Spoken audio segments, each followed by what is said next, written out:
Deputy Speaker, you're now recognized.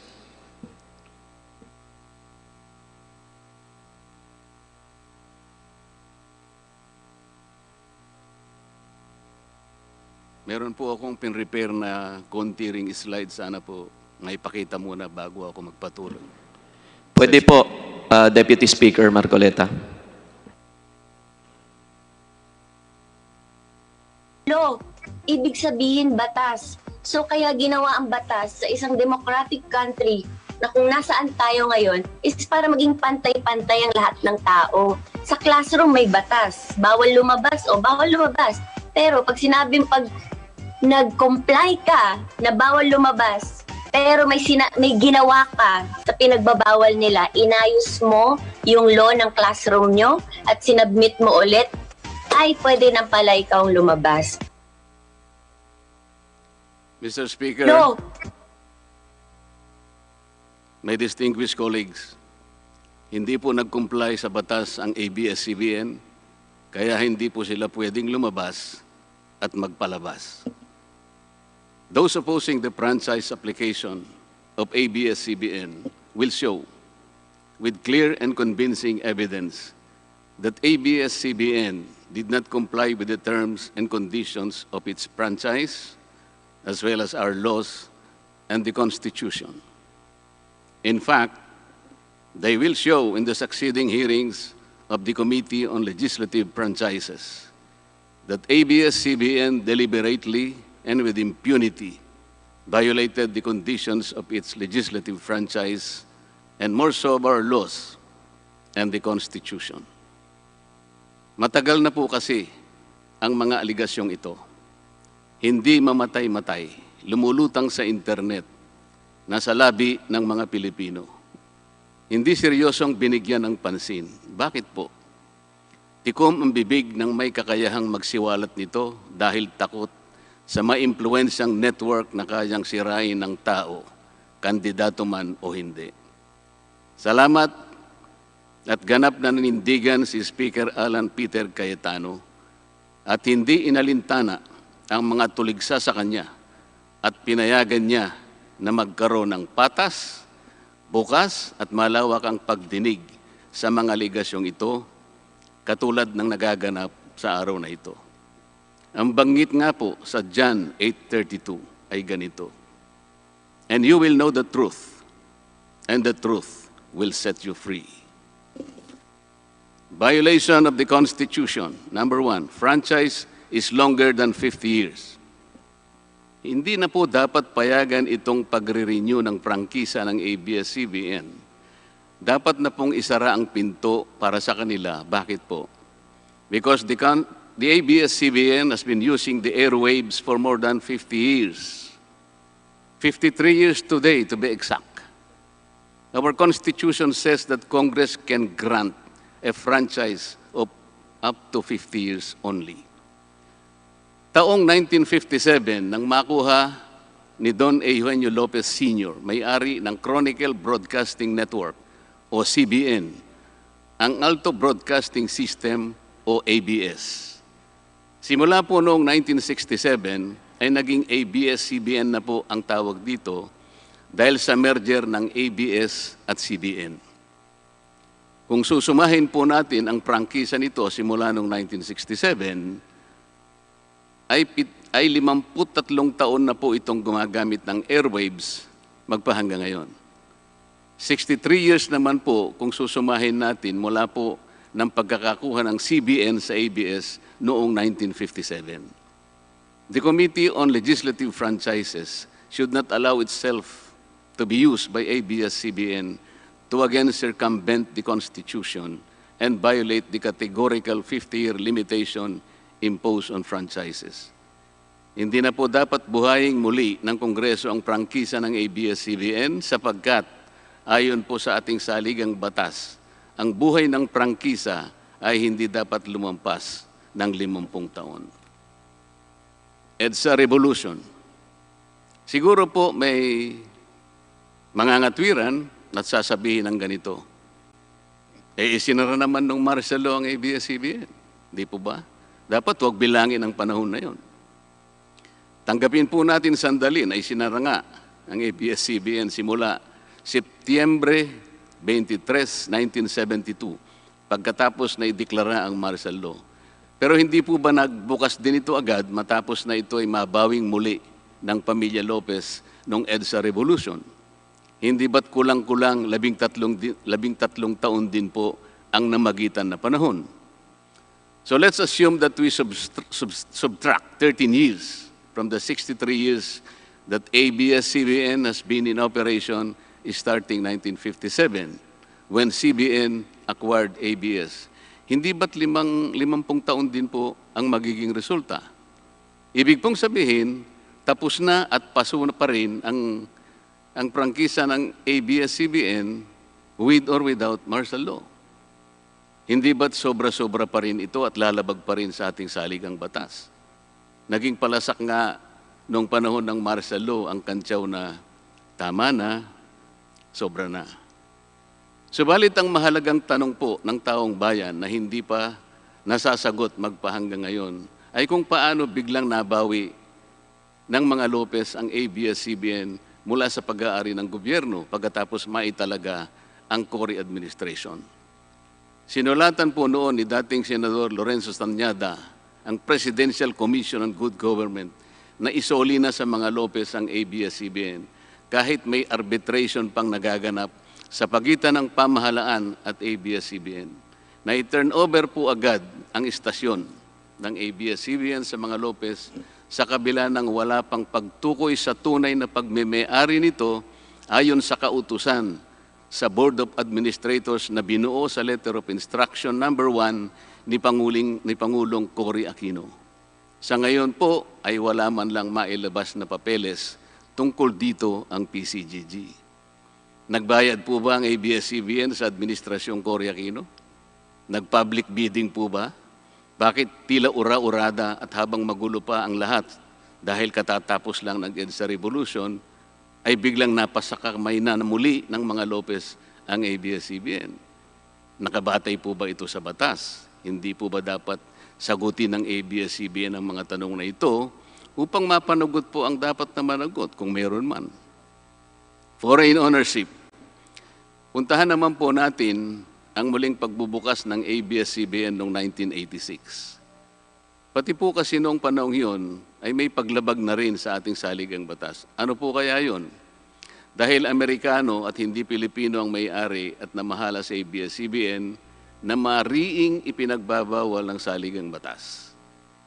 Congress should deny the franchise application of ABS-CBN for its clear violation of the Constitution, requiring 100% Filipino ownership and management of mass media companies.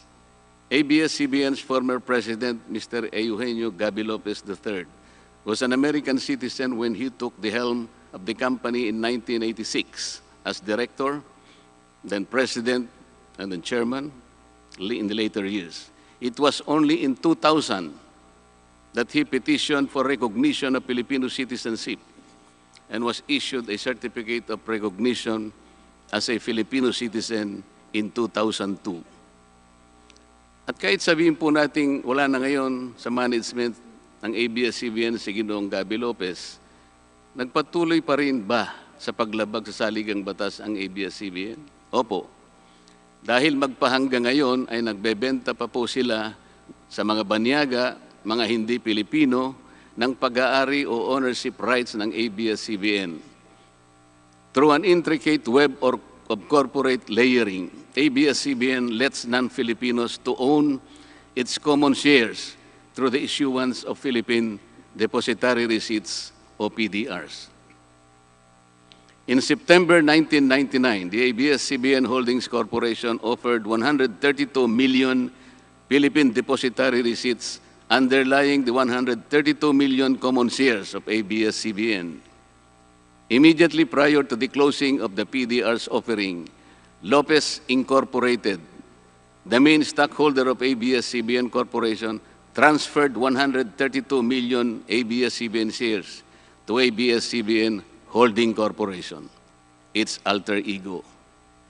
With the many rights afforded to the holders of these PDRs, most of whom, if not all, are foreigners, ABS-CBN Corporation virtually allowed these foreign holders beneficial ownership and potential voting rights.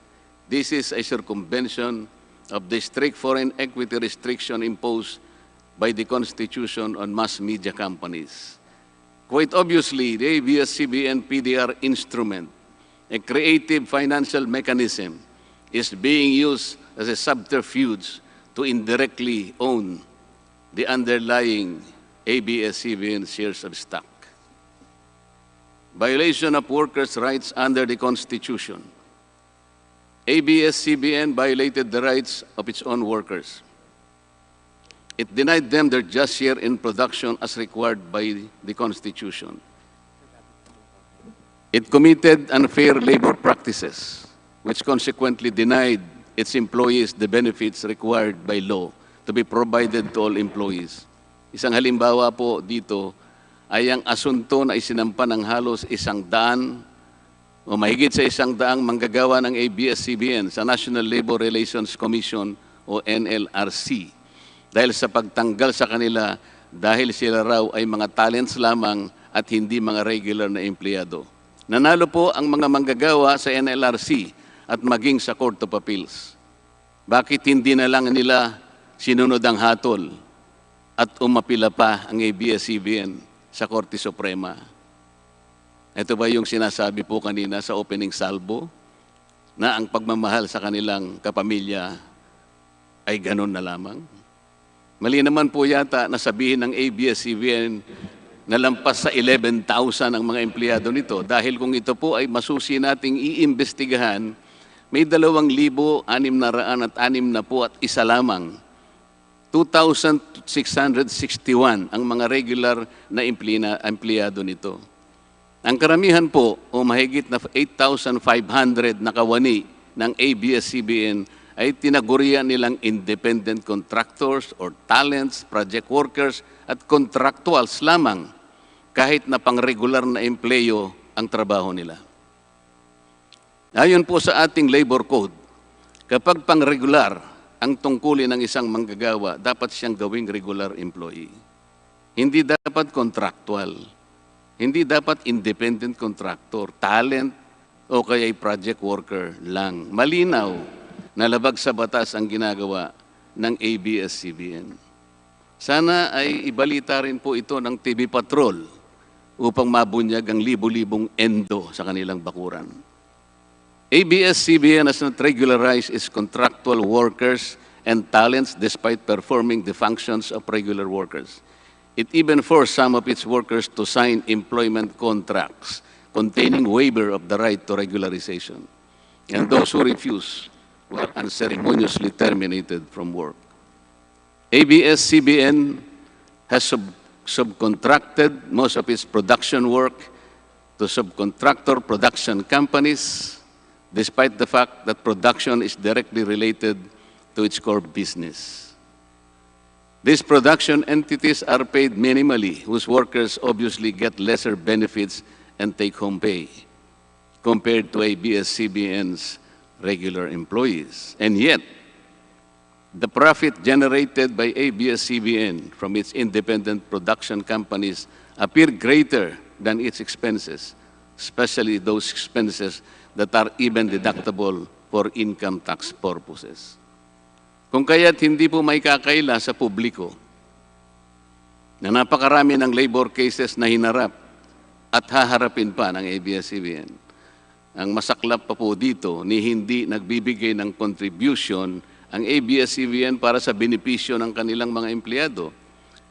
Dahil po sa 2,661 lang ang regular employees nito, ang mga ito lang ang may benepisyo. Ang iba po na mahigit 8,500 na nagtatrabaho sa ABS-CBN ay wala po ni katiting na government-mandated benefits na natatanggap katulad ng SSS, PhilHealth o kaya Pag-ibig. Kanina po sa opening salvo, narinig po natin na ang kanila pong isinasangkalan ay yung kanila pong mga kawani, mga manggagawa. Ang kongreso pong ito ay nakikidalamhati. Nalulungkot din po. Bakit naman po hindi? Kung pwede po nating ipaghalimbawa, sandali lamang po, ang ABS-CBN sa isang jeepney driver. Alam po niya na wala siyang prangkisa. Nagsakay po siya ng napakaraming pasahero. Yung mga pasahero naman po, bago sumakay doon, hindi naman niya tatanungin sa driver, Mamang driver, mamang chopper, kayo po ba ay may prangkisa? Yung rota po ba ninyo, pinapayagan yan? Wala pong nagtatanong na gano'n kasi mabilisan eh. Pare-pareho pong nagmamadali. Anong pong masita siya ng LTFRB? Gagamitin po ba nung driver na yon o nung taxi driver na yon o yung bus operator na yon? Kawawa naman po yung pasahero namin kung patitigilin mo ngayon. Meron pong pupunta sa ospital, meron pong pupunta sa trabaho, meron pong pupunta sa eskwela. Napakarami pong gawain itong mga taong ito. Ito po ba ang ibibigay po ninyong halimbawa? Hindi po ba dapat kayo muna ang kauna-unahan na nag-isip ng kapakanan nila? Ilagay ninyo sa magandang kalagayan ang pagpapatupad ng prangkisa ninyo at wala pong malalagay sa alanganin. Huwag po ninyong isasangkalan ngayon ang inyong mga manggagawa at kani-kanilang pamilya.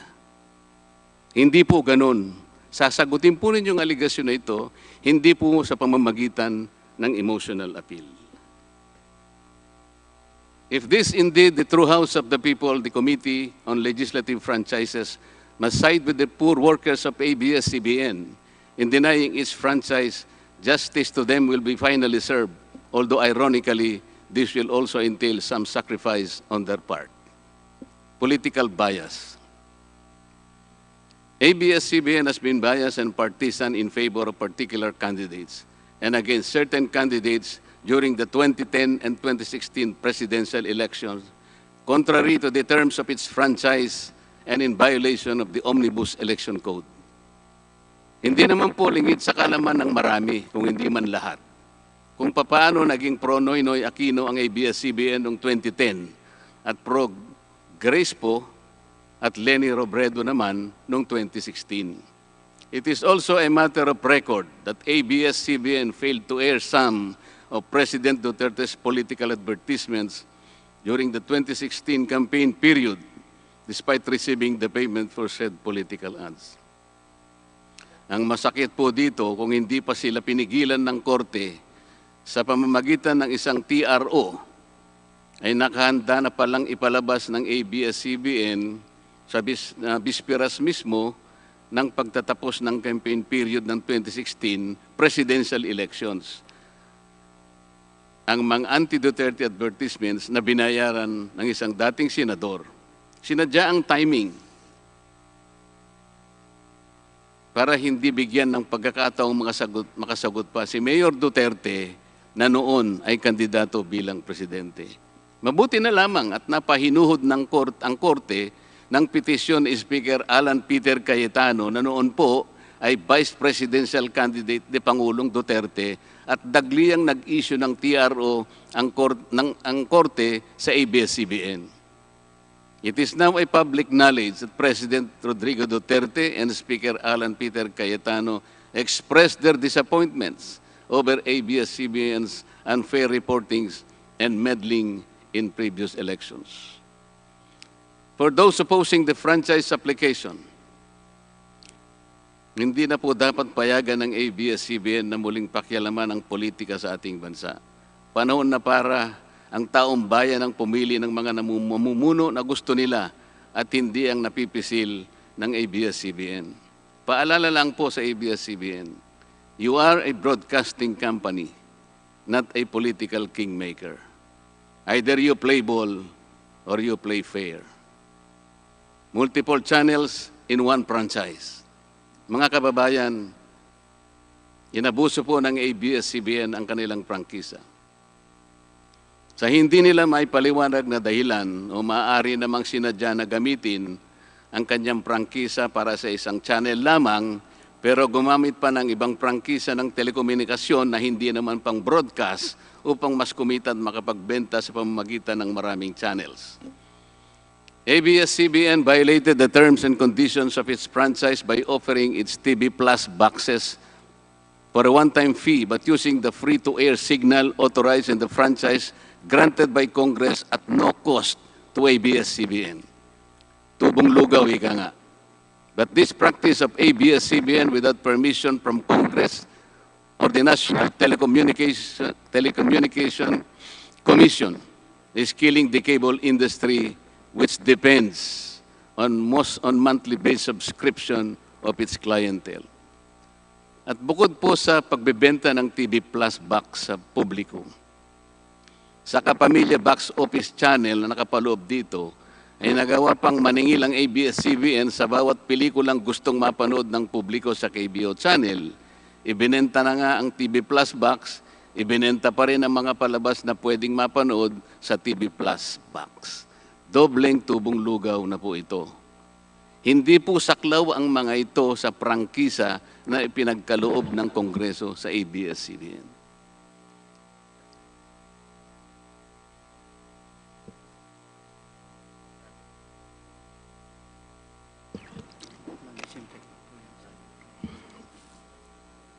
ABS-CBN, contrary to the terms and conditions of its franchise, operated this pay-per-view channel, otherwise known as the Kapamilya Box Office, or KBO, without a valid permit from the NTC. And despite NTC's order to refrain from operating a PPB until the issuance of an appropriate guideline for the same, ABS-CBN continued its operation until the expiration of its franchise on May 4, 2020. Tax evasion. ABS-CBN also violated the terms and conditions of its franchise by engaging in tax avoidance schemes, which deprived the government of the much-needed revenue.